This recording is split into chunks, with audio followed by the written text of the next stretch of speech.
You're very welcome to the fourth and final Heritage and Biodiversity Actions for Climate webinar in the current series organised by the Local Authority Heritage Officer Network. The Heritage Officer Network works in partnership to engage, educate and advocate for heritage. I'd like to welcome Virginia Teehan, Chief Executive of the Heritage Council this morning. The Heritage Officer Programme is a strategic partnership between the Heritage Council and local authorities in Ireland. This week we'll be hearing about people, heritage and climate, and four of my Heritage Officer colleagues will be drawing on their experiences, whether it's climate adaptation in the Historic Towns Initiative in Sligo, or in County Galway's Field Monuments, or climate proofing in a community heritage project in Roscommon, or carbon sequestration in the grasslands and public parks of South Dublin. I'm delighted to welcome Sean McKeown, Director of Service with Kilkenny County Council, and Chair of the County and City Management Association's Rural Development, Community, Tourism, Culture and Heritage Committee, who has kindly agreed to chair this morning's session. The Heritage Council, in partnership with the CCMA, launched the review of the Local Authority Heritage Officer Programme last December, and we look forward to implementing its recommendations over the coming months. You're very welcome, Sean, and I'll hand proceedings over to you now. Thank you. Thank you, Joe, and good morning, everyone. I'm flattered to have been asked by the Local Authority Heritage Officer Network to chair this webinar this morning. I'd like to thank my colleague in Kilkenny County Council, Dervla Ledwidge, our Heritage Officer, for recommending me. So thanks, Dervla. I've been given a couple of minutes before we go into the presentation, so I'll use that time just to make a few very brief points. First and foremost, I would like to commend the Heritage Officer Network for this excellent series of webinars covering heritage and biodiversity actions for climate. Second, it's important to note the role of the Heritage Officer Programme, which Joe has pointed out, is a strategic partnership between the Heritage Council and local authorities nationally. And as Joe has said, all 31 local authorities now employ a Heritage Officer as part of the programme.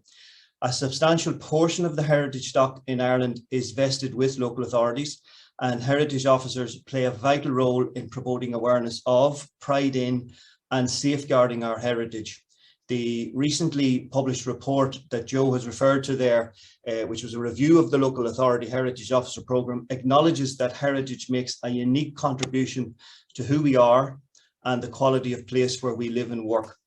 The report also recognises that the Heritage Officer Programme is critical to ensuring opportunities for people to engage with the natural, cultural and built heritage in their localities. And I look forward to the implementation of the recommendations in the report and to continuing the positive relationship that local authorities have with the Heritage Council. Third, I think it is also important to state that heritage officers are an integral part of the local authority response to the challenge that climate change poses. This includes being a key member of local authority climate action teams. I can say that in the case of Kilkenny County Council, our Heritage Officer, Dervla Ledwidge, has been instrumental in helping deliver actions in the Council's climate adaptation strategy adopted back in 2019, in particular nature-based solutions, biodiversity initiatives and pollinator-friendly plans. And Dervla will continue to play an important role on our climate action team when we begin in earnest preparing our new climate action plan later this year. This statutory plan must incorporate the actions that have already been mandated by government to local authorities in the National Climate Action Plan adopted last summer. Two actions in particular are worthy of note here, especially as they are addressed in some of the case studies we will be hearing later from our presenters.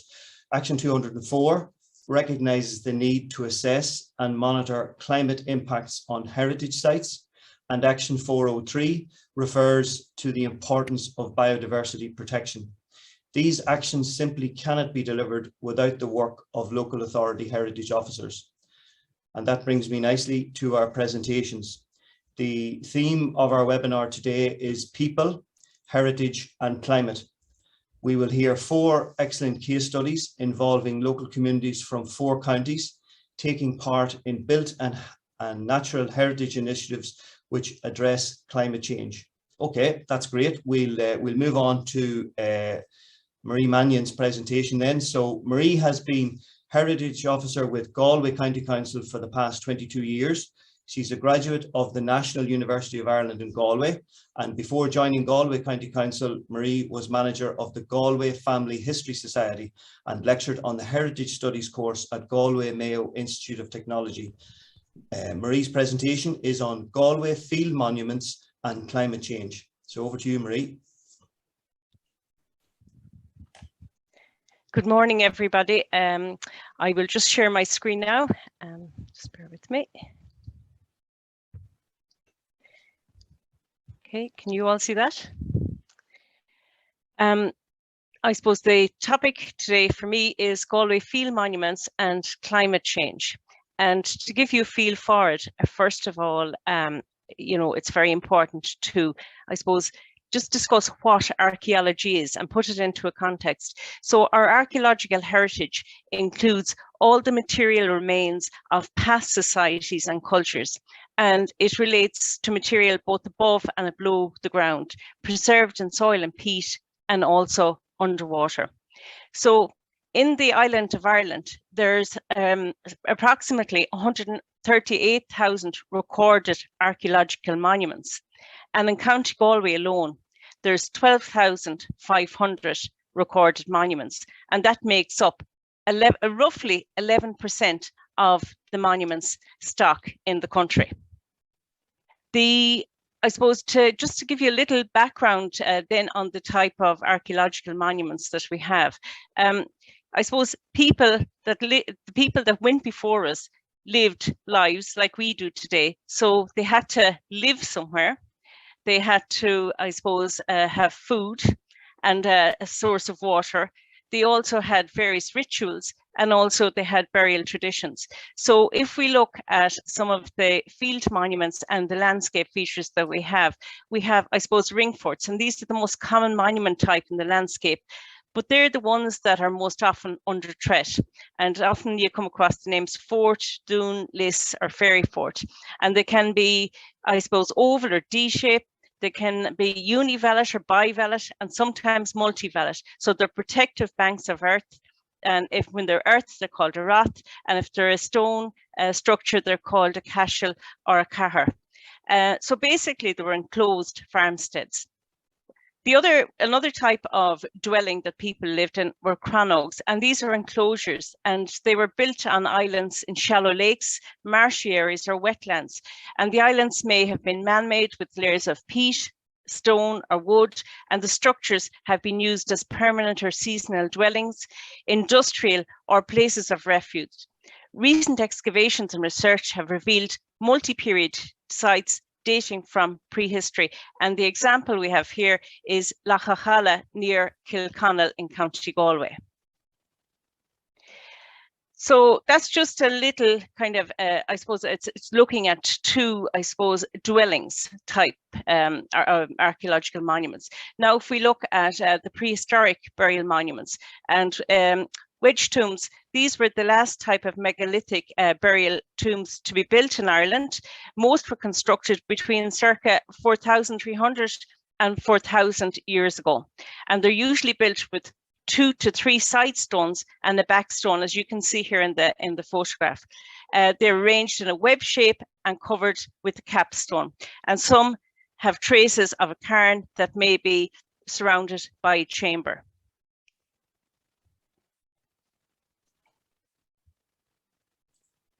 And then if we look at the food, people had to eat. And so we learned a little bit about, you know, kind of the food and refuge. So souterrains are often associated with ring forts, and a souterrain is a man-made underground passage, and they vary in length and have changes in level and are small chambers. Then you have Fulloch the Fields, which are shaped mounds of burnt and cracked firestone. And they are, I suppose, all the time we're discovering new Fulloch the Fields, but they were, I suppose, our medieval cooking sites. And then if we look at just look at the archaeology and climate change. So the predicted changes to the Irish climate have huge implications for our archaeology. So the rising sea levels, flooding and coastal erosion along with wetter winters and drier summers, increasingly powerful storms can be expected, and they will give rise to structural damage to our archaeological heritage. This means the loss of ground adjacent to structures, exposure and erosion of archaeological sites, and collapse of unstable masonry elements. In addition to that, slow onset risks identified include the loss of historical landscape features and decay of building fabrics.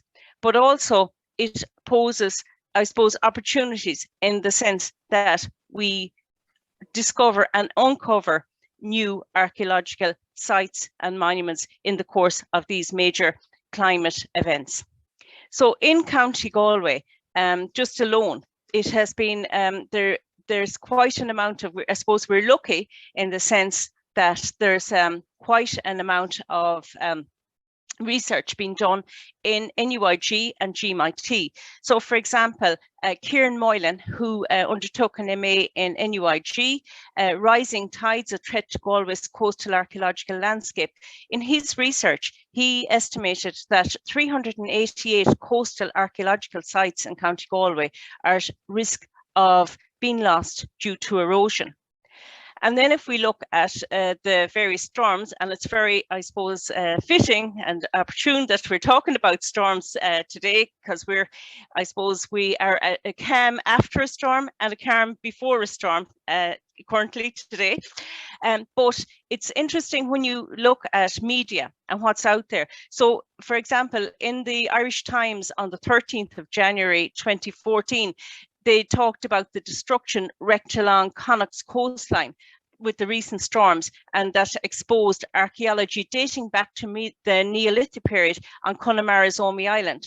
Large linear archaeological deposits of up to a metre thick were exposed on the western and northern shores of the tidal island of Cladaduff.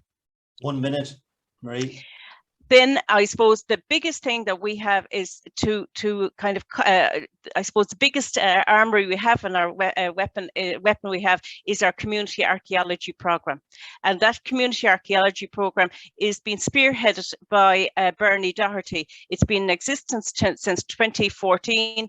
And basically the community archaeologist goes out and works with communities on the ground. So the advantages are the links between the custodians and the department. They're available to answer calls, they provide advice, they communicate at grassroots, and they provide learning. The community archaeologist has also put on very extensive programs with regards to climate change and our archaeological heritage. The community archaeologist has worked on the Community Monuments project. We have 7 in County Galway in total, working to save our archaeological heritage. You can see the before and after pictures there. And in addition to that, the community archaeologist has, I suppose, that passion and conviction to work with people on the ground and to find out what they value, why they value it, what can be saved, but also, you know, we have to make decisions as what will and won't be saved, and also to work with community groups to, I suppose, to showcase and to document the rich archaeological heritage, because we can't save everything. So if we can't save it, then we must look after it. And we have our website, Galway Community Heritage. Basically, that is our shop window for working and providing advice and guidance. And we've been really fortunate over the years that Bernie Doherty and Christy Caniff, 2 excellent people, are involved with the community, helping them to safeguard, to promote, to create an awareness, and to prepare for climate change with regards to our archaeological monuments. And this wouldn't have been possible without the funding from the Heritage Council and the foresight of Ian Doyle back in 2004 for starting up this project. The biggest risks, I suppose, are lack of funding and resources, but our community archaeology project is helping hugely to assist people with their archaeological heritage and to help them to ride the sea of climate change. Thank you. Thank you, Marie. I could feel the pressure you were under there to try and get it across. Fair play. Well done. And I think we might go back to Siobhan Ryan now if she's ready. I can't see Siobhan on the screen there, but I'm assuming she's ready. So I was in the middle of doing her little bio there. So Siobhan has over 25 years experience in local government and is a member of the Council's Culture and Climate Action teams. Siobhan was appointed to the National Biodiversity Forum in 2016, and she is also a director of the Buildings of Ireland Charitable Trust. In 2020 and 2021, Siobhan led the delivery of the Historic Towns Initiative in Sligo, and her presentation today is on the Historic Towns Initiative and its contribution to climate change adaptation in the historic built environment in Sligo. Over to you, Siobhan.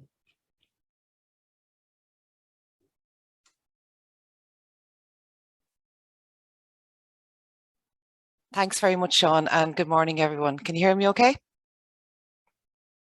Thanks very much. I suppose the Sligo County Council was very delighted to benefit on the Historic Towns Initiative in 2020 and 2021 for the heritage-led regeneration of O'Connell Street in Sligo. And I will give an overview of the project as well as discussing climate change adaptation in the historic built environment. Specifically, we will look at the policy context, the Historic Towns Initiative programme itself, the project framework and funding that was in place, the project outcomes, what happened in the course of the project delivery, and I suppose what we learned in terms of conservation and also in terms of climate change. In terms of national policy, the Programme for Government, Our Shared Future, and the Town Centre First policy was just launched in February 2022, provides a framework for the heritage-led regeneration of Ireland's historic towns, and more specifically in terms of supporting the Historic Towns Initiative. Housing for All, which was launched in 2021, also provides that the HTI will be pivoted or just readjusted to support and encourage private owners and occupiers to bring vacant floor area in historic buildings back into use, while also having a focus on measures to address dereliction and vacancy. The Climate Action Plan 2021 has set us on a course for Ireland's transition to a climate resilient, biodiverse and climate neutral economy by 2050. And it's in this context that the most sustainable building is the one that already exists, and the conservation and repurposing of historic buildings have never been more important. Under the National Adaptation Framework for Climate Change, a number of sectoral adaptation plans have also been prepared, including one for built and archaeological heritage. Climate change is having an impact on our historic built environment now, and will significantly increase as we move towards 2050. And over the years, the Architectural Heritage Advisory Unit with the department has also published excellent advice series for historic buildings, including advice on building maintenance and energy efficiency in traditional buildings. So for those who are not familiar with the HTI scheme, I'll just give a very quick, brief sketch of it. And it's open to local authorities to make applications to the Heritage Council for the scheme. So it's been in place since 2018. And since that time, 23 towns have benefited from that scheme. It's a joint initiative by the department and the Heritage Council, and the Heritage Council leads out on its delivery nationally. It aims to provide support to historic towns engaged in a programme of heritage-led regeneration, and applications must be plan-led, have a strong partnership at community level and strong community support. This year, there's 2 million available nationally. It's for capital works only, and generally there's funding of about 150 to 200,000 available at an 80% grant rate. This year, in 2022, there's an increased focus on climate change and addressing vacancy and dereliction within historic towns. So in terms of the benefits that we accrued in terms of participating in the Historic Towns Initiative, we were delighted to receive funding from the Heritage Council in 2020 and in 2021. And our focus was on O'Connell Street, Sligo, which is the main artery within the town, and also in the Lower Knox Street area in 2021. The funding that was secured in 2020 was 220,000 from the Heritage Council, and then 218,000 in 2021. The project requires an owner's leverage of a minimum of 20%, but we often exceeded that. There was also a contribution each year of about 15 to 20,000 from Sligo County Council. And in 2020, we worked with 6 buildings with 1 main contractor. And in 2021, we worked with 6 buildings across 3 main contractors. The conservation lead in relation to the project was Duncan McLaren of Stabilise Architecture, who's a grade 1 conservation architect based in Donegal. So in terms of the scope of works that were undertaken, I suppose in terms of how the project was delivered, that once the grant funding was awarded, we actually asked the conservation architect to prepare detailed work specifications and tender documents, which was a stage 1. Once those prices came back in, we then brought that information to the building owners, reassessed the level of funding that was available, what the owner's contribution was going to be. And after that, once that had been agreed, we moved into contract signings between the conservation architect, the builder and the property owner. Separately, there was HTI legal grant agreements made between the property owners and Sligo County Council. The scope of the works undertaken included, I suppose, just prioritised works really, which focused on the retention of historic fabric, structural interventions where they were required, and the reinstatement of historic features within the historic streetscape. So typically they would have included chimney repairs, roof conservation and lead work. Scale of those works varied over time, by building. Rainwater goods were a high priority.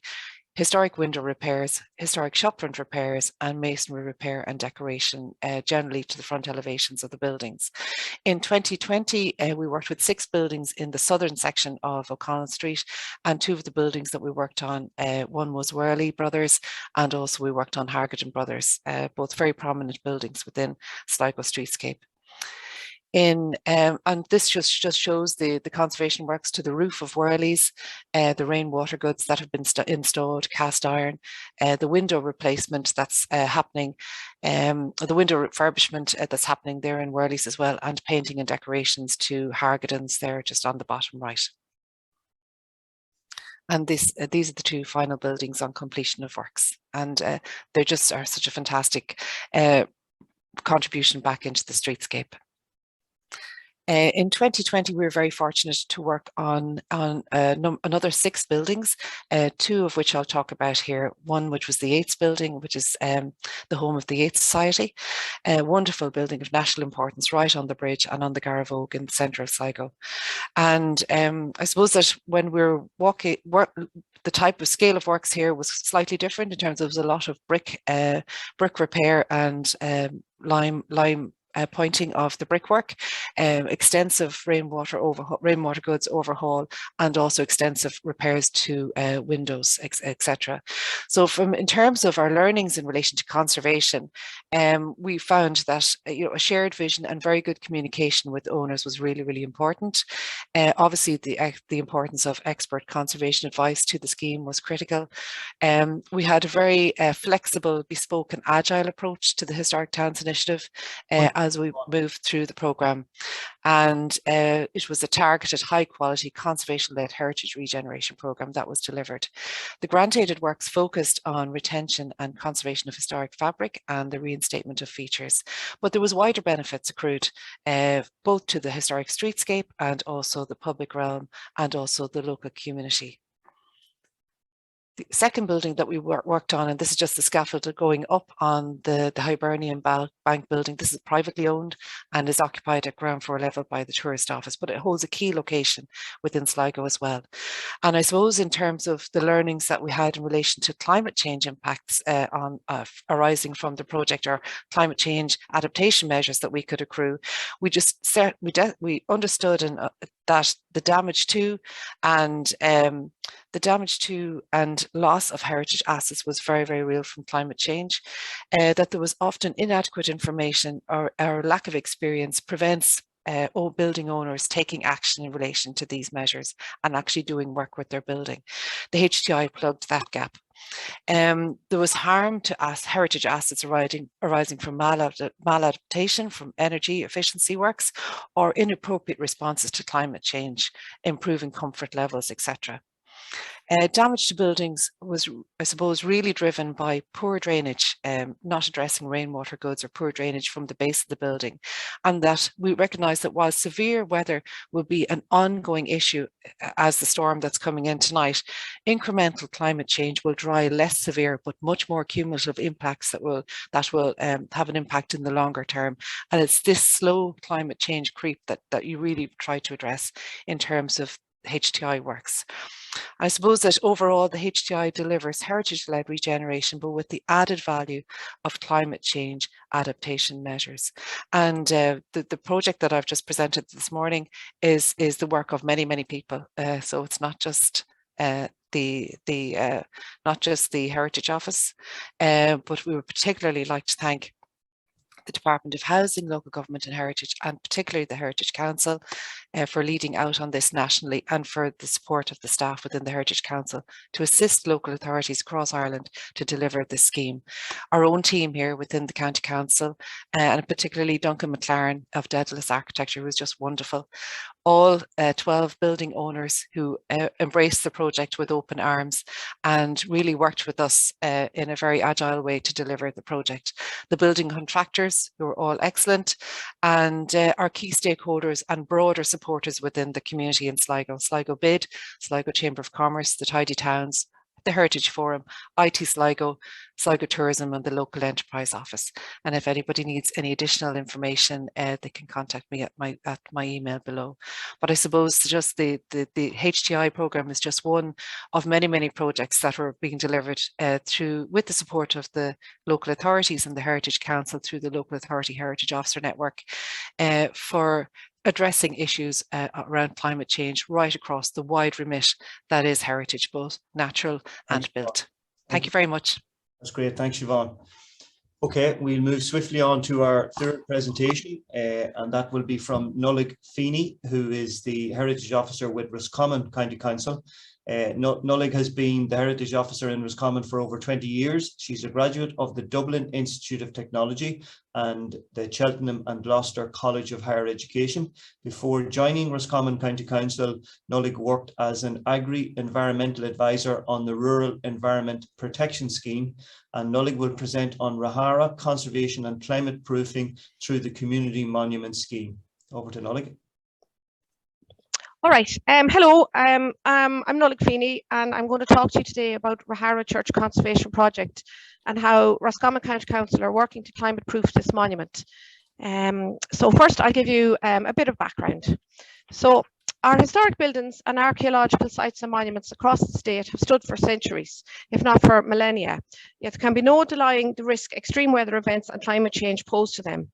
Most of the buildings that I come across in Roscommon are masonry ruins that could be anything up to 800 years old. They include medieval churches or more recent mausolea located in historic graveyards. A quick search on the Historic Environment Viewer brings up 99 historic graveyards in County Roscommon. These would all be protected under the National Monuments Acts. Most of these would have upstanding masonry ruins in them. Many of these graveyards are in the care of Roscommon County Council, but some are in private ownership, and many of them are cared for by a voluntary cemetery committee. So this is Rahara Church. Rahara Church is typical of many of the medieval churches that are to be found in the county. It's located in Rahara Graveyard, roughly halfway between Roscommon Town and Athlone. The church is a rectangular structure about 16 metres long. It's described as having good coins, one with a carved head. It has a pointed doorway in the north wall. The east wall survives almost complete. The west wall is largely rebuilt and the south wall is missing. It is the parish church of Rahara, listed as Ratford in the ecclesiastical taxation of Elphin in 1306. The church is within a historic rectangular graveyard which has a modern cemetery extension onto it. The graveyard is cared for by Rahara Cemetery Committee, who expressed concern about the condition of the church and asked for something to be done about it. A shield and a gig from an arch in Rahara Church is now in Roscommon County Museum. That's just a little by the way. So how does Rahara Church tie in with climate adaptation and climate proofing? I'll start with the Built and Archaeological Heritage Climate Change Sectoral Adaptation Plan, which was prepared under the National Climate Adaptation Framework in 2019. The Built and Archaeological Heritage Climate Change Sectoral Adaptation Plan identifies 5 goals for the built and archaeological heritage.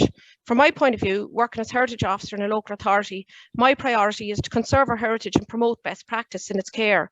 So perhaps goals 3 and 4 are probably the most immediate there for me.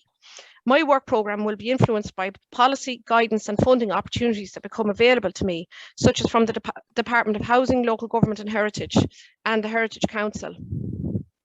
So what's the problem? The Built and Archaeological Heritage Climate Change Sectoral Adaptation Plan states that the parameters of most concern to those managing historic buildings and archaeological monuments are rainfall and storm damage. Increased frequency of wind-driven rain may result in increase in abrasion and dissolution rates. Higher rainfall and rising water levels will increase the moisture content of soils and potentially lead to weakened building foundations, subsidence, erosion and even landslide.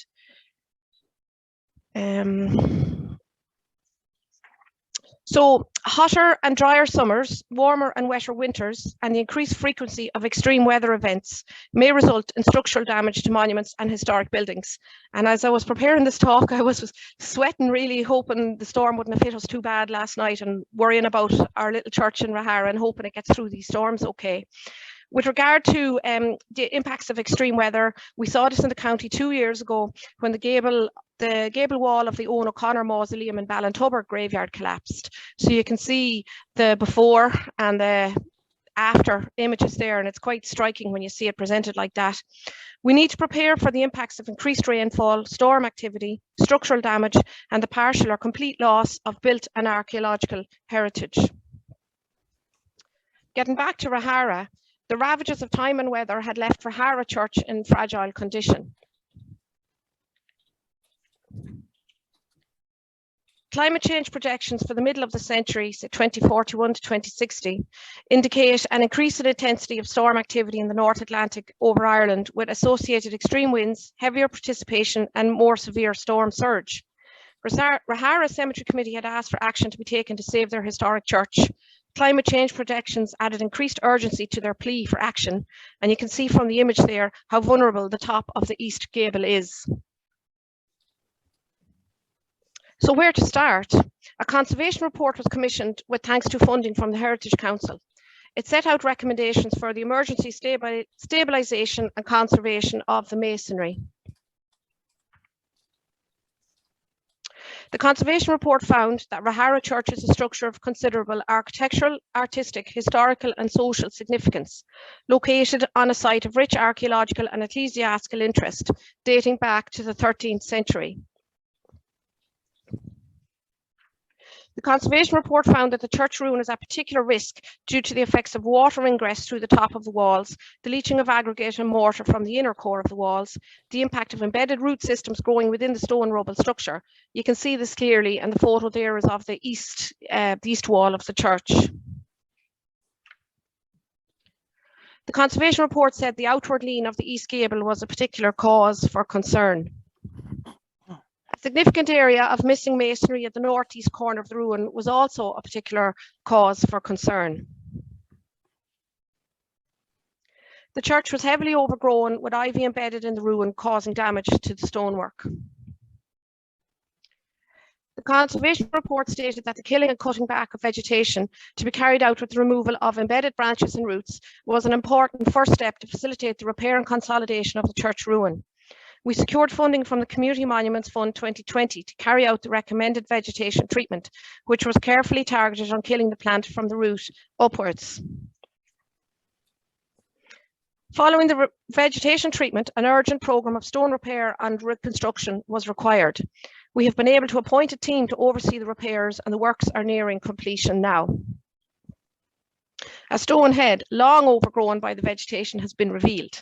So that's one of the little added bonuses of a project like this. The walls are now being stabilised and repaired. You can see the whole project team listed on the slide there. We have architects, contractors, engineer, ecologist, archaeologist. A lot of specialist expertise is required to undertake a project of this nature. And it was great to be able to bring Rahara Cemetery Committee on site recently to meet the conservation architect and the contractors and hear about the works. These works are being carried out under notification and consent of the National Monument Service and the National Parks and Wildlife Service. The National Parks and Wildlife Service come in because obviously there were bats present in the structure. The project was funded by the Heritage Council and the Community Monuments Fund of the Department of Housing, Local Government and Heritage, and it's delivered by Roscommon County Council in association with Rahara Cemetery Committee as an action of the County Roscommon Heritage Plan. 1 minute, Nollaig. Thank you. So what has it taken to get Rahara Church to a point where it has been made resilient to the impact of climate change? It has taken 4 separate funding applications, several procurement processes, securing all the necessary consents, permissions and licenses. It has taken a lot of time. The Climate Change Sectoral Adaptation Plan for Built and Archaeological Heritage has identified goals of conducting risk and vulnerability assessment, stabilising heritage structures, undertaking structural surveys, digital recording and monitoring, and conducting regular maintenance. These are national goals. My experience at Rahara has brought home to me that communities are asking for their action to be taken to conserve their built heritage. The impacts of climate change and the need to build resilience have been identified. Heritage officers nationwide are working to deliver on this as best they can. It is possible, but it is a complex and expensive process. And I look forward to increased national guidance on how to plan for climate change in line with the sectoral adaptation plan. Thank you very much. And my contact details are there if you have any further questions with regard to this.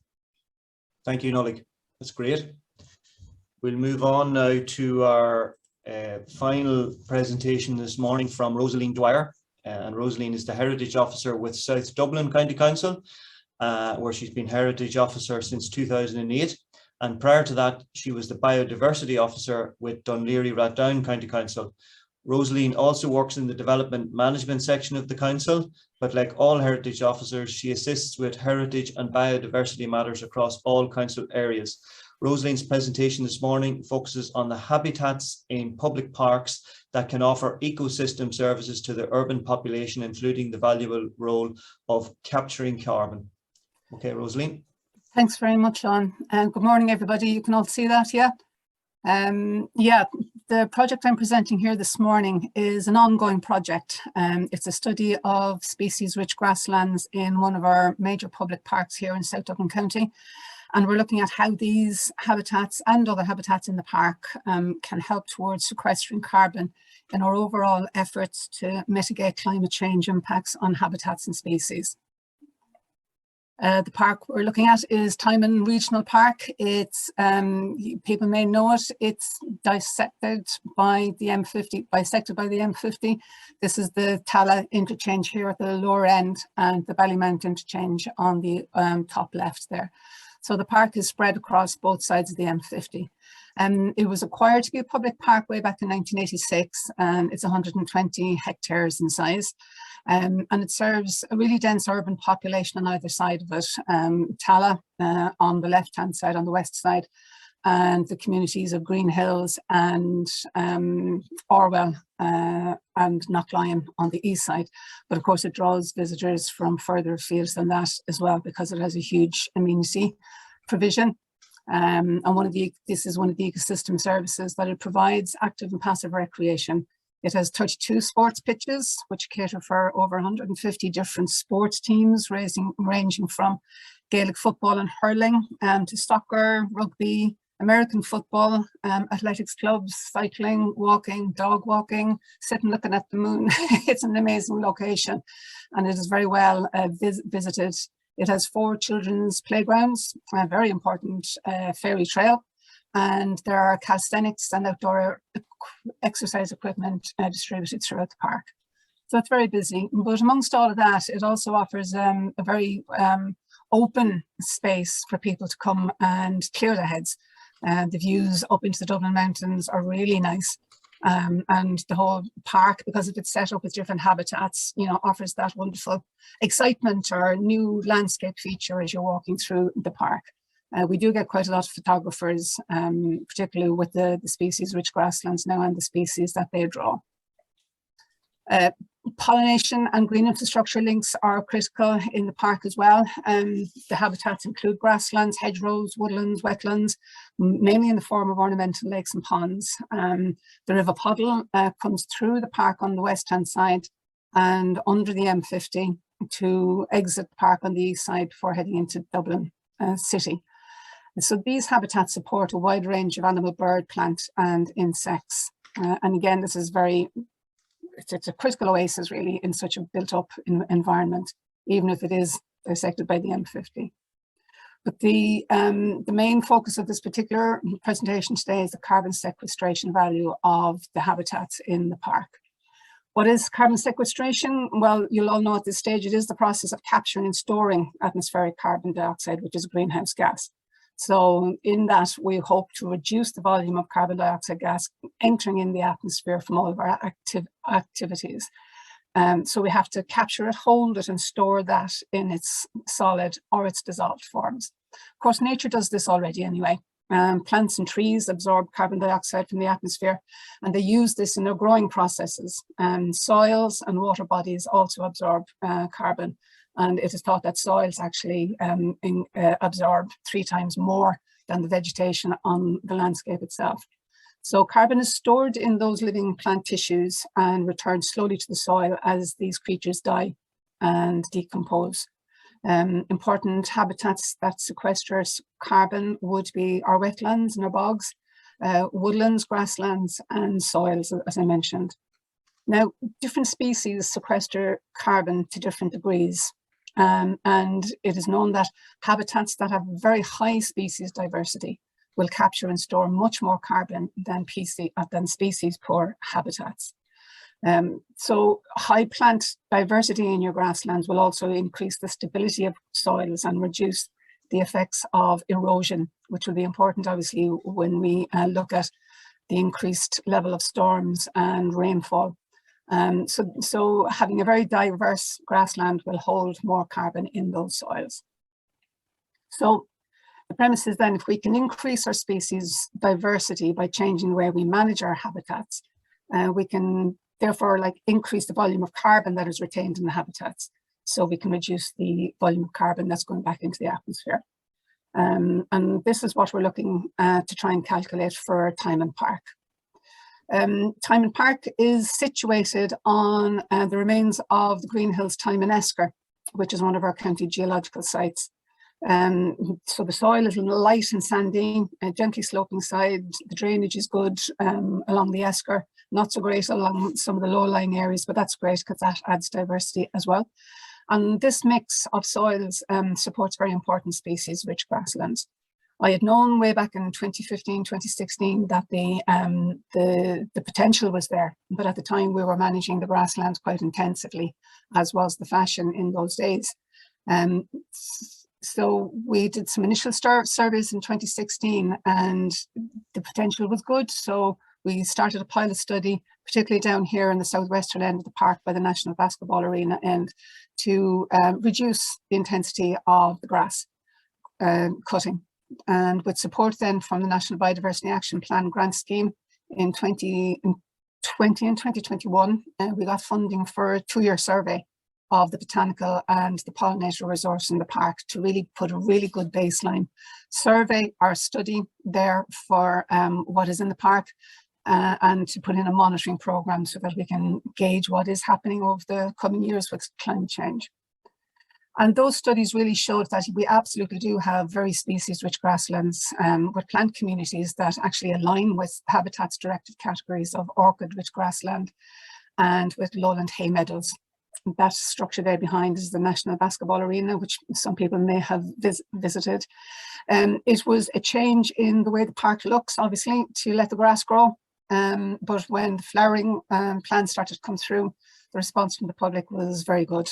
And obviously the All-Ireland Pollinator Plan has really made huge differences in trying to change people's perception of short grass versus long grass and how the long grass does benefit our pollinators. I won't go into all the wonderful species that we did find there, but suffice to say that we have about 3 or 4 different orchid types. And then we have some plants that have very limited distribution, like the one here in the middle, which is goat's beard, which looks like a dandelion, but it's not. It's a really big, robust plant. And the one on the right then, which is a pale flax. We have 2 flaxes in the park, this pale flax on the right, and that tiny little dainty white one on the left-hand side, which is fairy flax. And again, these are species that, you know, I'd be more comfortable finding on the lovely grasslands of East Galway or County Clare or on some of the estuaries in the Midland. But we have them here in the middle of Tala, which is fantastic. The park is a hotspot for cowslips, which... 1 minute, Rosaleen. Okay, thank you. Which starts the pollinator season early in the year. So we have a huge range of bumblebees, solitary bees, and butterflies, bumblebees, the whole lot. So last year we also undertook a hedgerow and a woodland survey to look at what we have in the park. So we have 5.5 kilometres of hedgerows, and many of them are quite old, date back to over 150 years. So their species diversity was really moderate to high. While the woodland plots that we, the 28 hectares of woodland plots that we have there, most of those are relatively new, planted after the park was acquired in '86, and their diversity isn't great. So we have a bit of work there to increase the diversity. So the plan for 2022 then is to review the grassland, hedgerow and woodland survey data that we've gathered already. We have a few gaps to fill in, and we'll do that this year, go back and do some more insect work because COVID slowed everything down last year. And we'll use that data then to scientifically calculate the carbon sequestration potential value for each habitat. And we can compare that with the grassland areas that we aren't letting grow, because obviously there are so many pitches in the park. So we need to demonstrate that diversity is literally the spice of life. The one habitat we haven't information for at the moment are the wetlands in the park. But this year we are undertaking a county wetland survey. So we should get that data by the end of the year as well. So we'll be closing off that loop. And obviously what we need to do is plan for the future and make sure that our diversity is maintained and increased. And we'll do that by preparing management plans for the grasslands and the hedgerows and the woodland sections to increase their diversity and their condition into the future, and prepare the appropriate maintenance programs then into the future. This will all take resources, obviously, but we are undertaking to do this. So thank you very much. Lovely, Rosaleen. That's great. And thanks again to all of our speakers this morning. I think all four did a fantastic job in the short time available to get across a flavour of the work that they're involved in each of those projects, all very worthwhile and excellent projects. And all it remains for me to do is just to thank our speakers there this morning. Very insightful and excellent projects that we've heard from there. And thanks again to our speakers for that. I'll just hand over to Virginia Teehan now.